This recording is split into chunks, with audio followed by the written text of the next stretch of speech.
Well, ladies and gentlemen, this evening I got a little surprise for you. Guess what? We got parts coming in. Yeah, look at this. Parts. What that is parts for my Ranger. 2019 Polaris Ranger 900 XP.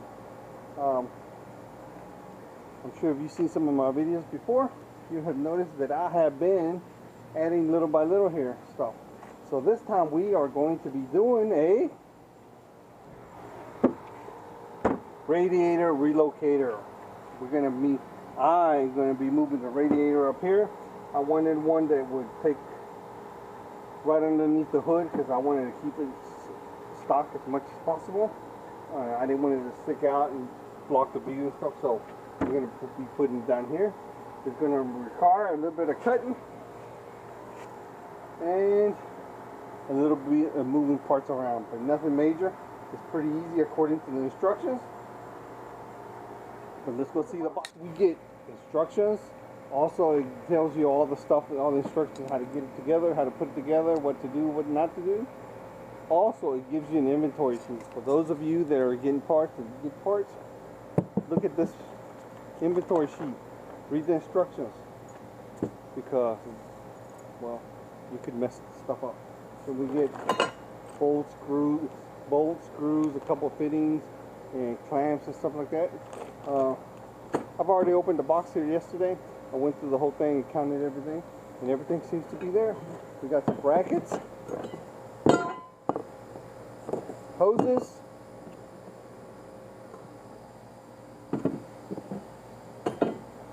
they sent me a fan.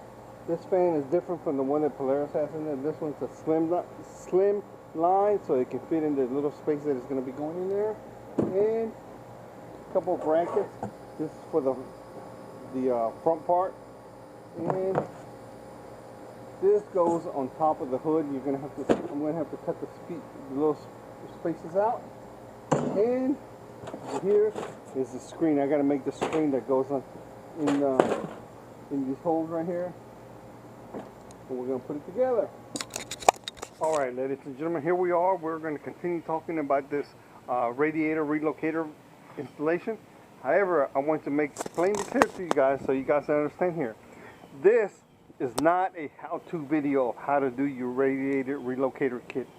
That is for you to read your own instructions that come with said kit and then follow those instructions that are given to you. As you're going to see here that I didn't miss. I just didn't go through a lot of steps on the video here on how to do this thing because I was following my instructions, which you should do the same. Do not follow the instructions as I followed them. I followed them word for word on the piece of paper that came with the kit, and you should do the same. Now, here is the final product. As you can see, it is very nice. It fits very well. All this mesh down here, up here, everything fits very well. Here's the thing is, you need to follow the advice that, what was it, the measure twice, cut once. You're going to be cutting and you're going to be drilling on some of your parts here. On the hood and underneath the bottom of the radiator, before the radiator gets put down, there is a shroud that needs to come up, and you gotta cut it. You gotta cut it off. And the instructions that I had were very explicit on what I had to do, and I followed those. Now here on the hood is the same thing. I got the kit where I reused my original hood.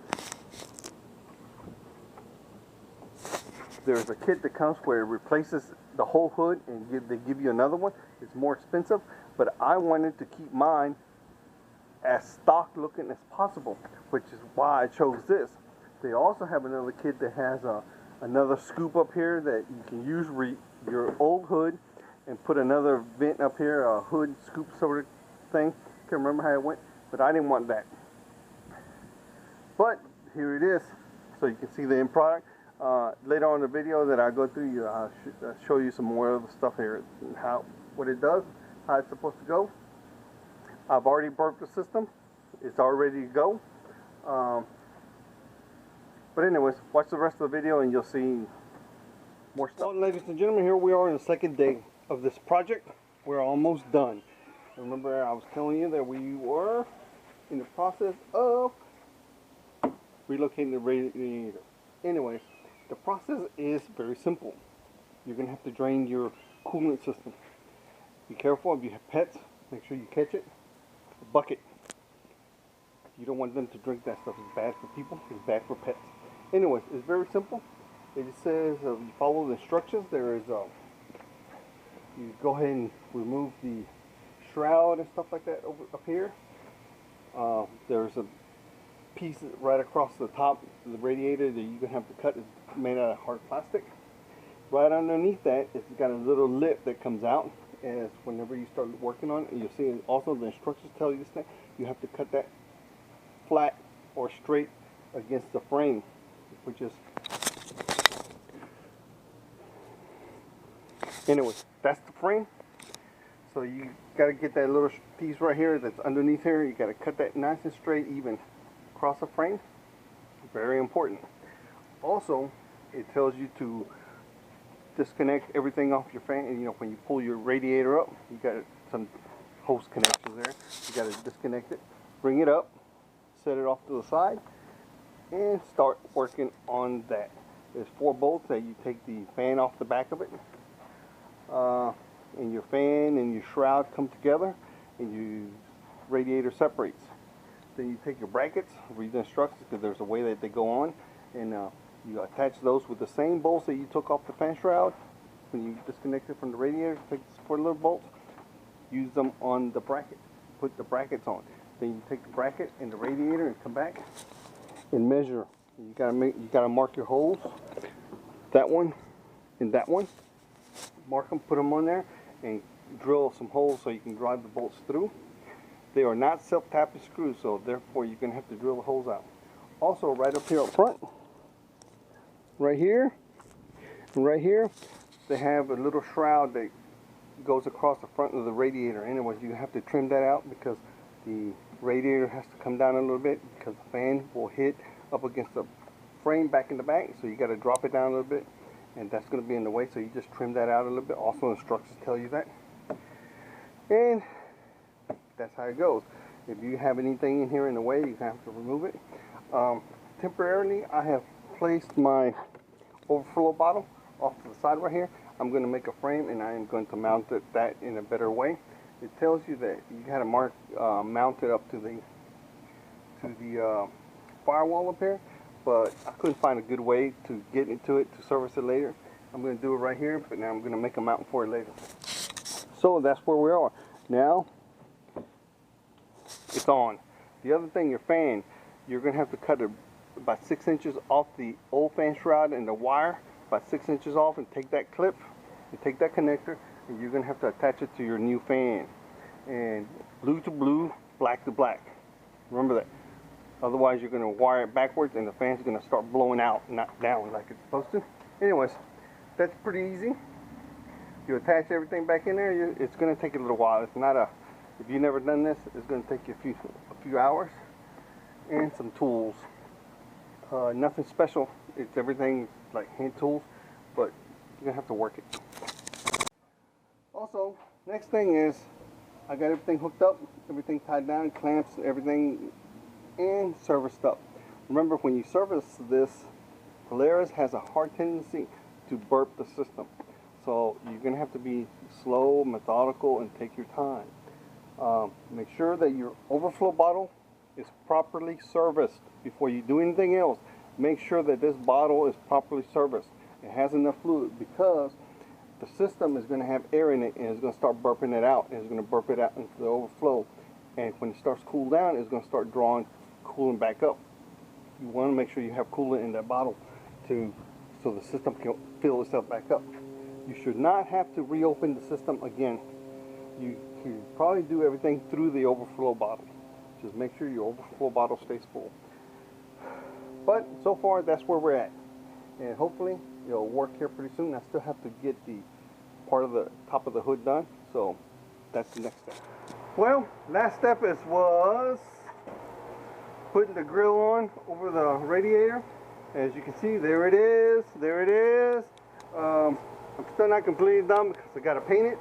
I'm going to paint the whole thing out. And also down here, this piece, I ended up losing some bolts. So I've got to go to the hardware store and get some more bolts and put this in. Same thing, paint it. But I'm not going to paint it here for the next few days or so until I get everything situated and make sure that everything works. That way I only have to take it back off once and put it back on. But so far it looks like it's going to be pretty awesome. It wasn't that hard. It's very time consuming because I've never done it before. And it's on. I've already burped the system and the fan has come on and off a couple of times. I still got to keep an eye on the overflow bottle, make sure it completely burps out and all the air comes out. But that would do with some couple of rides and we'll get it going. So far looking good, looking good. Of course, got to clean out my trash back here. Oh, earlier I was talking about whenever you have to take that little piece of shroud off the top of the radiator, this is what it looks like. And right here is along the frame. This just in the front, the radiator is right underneath this piece right here, right underneath. So it's in there. Okay, the hood comes off just like it normally would before I installed this kit in it. It is a lot heavier than what it was originally because of this metal plate on here, and it comes off just the same way. It's nothing new. It is heavier. As you can see, I had to cut the center part of the hood, and then in the back it is bolted with some, you can see the cuts.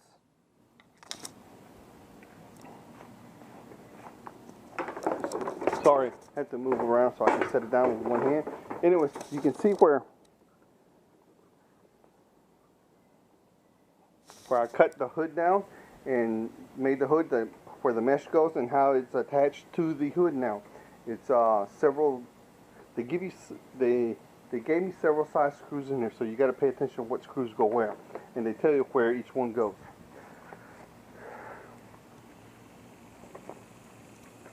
Okay, another thing is they give you some brackets that you attach to the radiator, where the old shroud for the fan is attached to. You reuse them screws as I told you earlier. Anyways,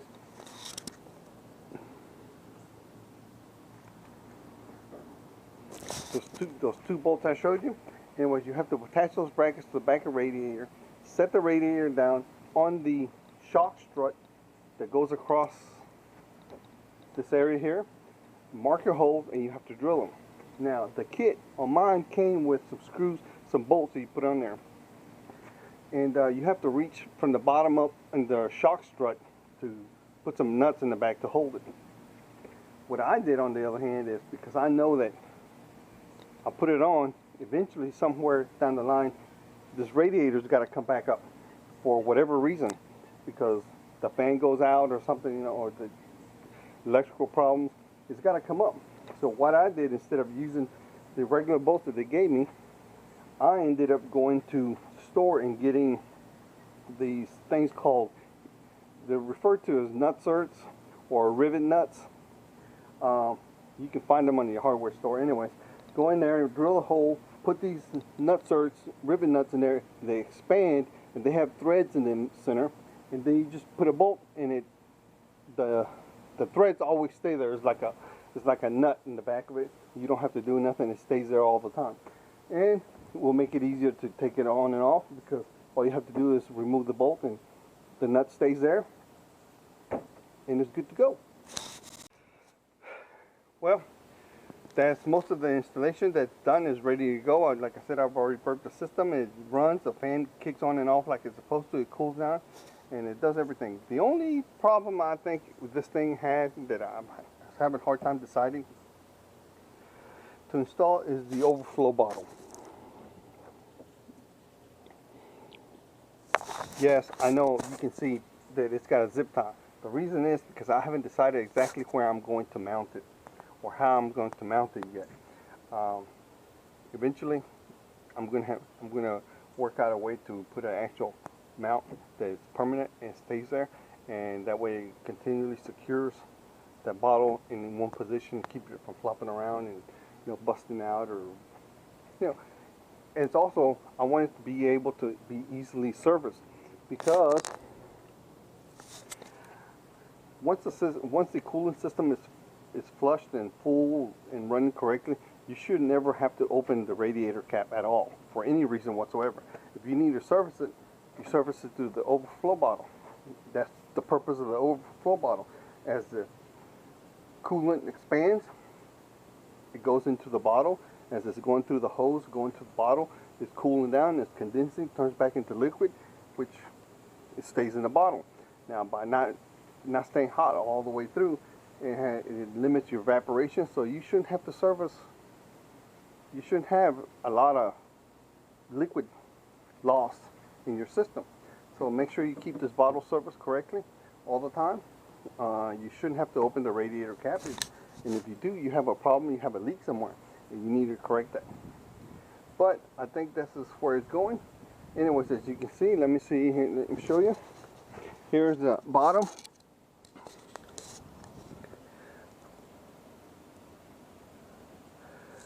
As you can see, it opens the whole bottom of this right here in the front, to where if you ever need to do any kind of service in here to the differential or the rack and pinion, you have a lot of access to this. Also, you can actually get to the winch if you have to get into there, and it should work like a champ. I don't know if you can see very well because it's kind of dark in there and I don't have a light to show you, but it has worked pretty well already. I've driven it around the block a couple times and it's working like it's supposed to. But anyways, I hope to see you out in the trail. Hope you like the deal here, and let me put this back together again.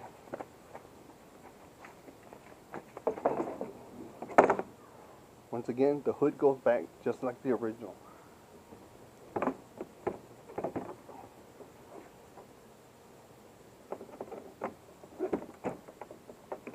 And there you go, and it's on.